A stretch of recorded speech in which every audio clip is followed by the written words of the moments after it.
Hey, we want to welcome you today on a Monday. We thought this would be a great opportunity to have a missionary moment. On Sunday, yesterday, we had Jamie and Tasha Kemp, some missionaries that we support as a church.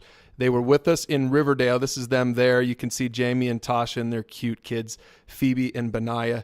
And they're missionaries to Indonesia. If you don't know where Indonesia is, it's right there just north of Australia.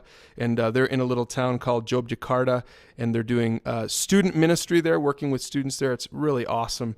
And we had a great time with them today in Riverdale, so we thought we'd let all the other campuses meet them as well. Jamie's going to give us a little devotional thought for this morning. Well, thanks, Brian, for this opportunity to share. As a missionary in Indonesia, really, for us, it was just a response to what Jesus says in Matthew chapter 28, the idea of fulfilling the Great Commission. Now, whenever I read the Great Commission, I always think of it more as the Great Co-mission, like it's me and Jesus heading out there doing this thing together, fulfilling this mission. And so, verse 19 in chapter 28 of Matthew's Gospel, it says this, "Go, therefore, and make disciples of all nations."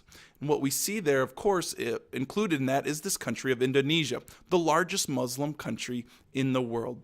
And so we encounter certain difficulties and challenges working as Christian missionaries in Indonesia.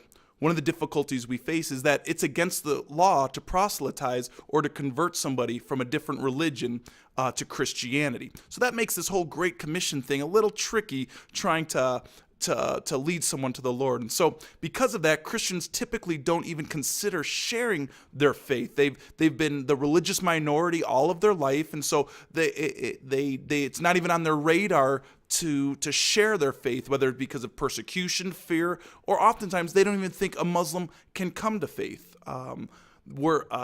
Many of them grow up their whole life not even thinking a Muslim can convert to Christianity or that Jesus even died on the cross for them.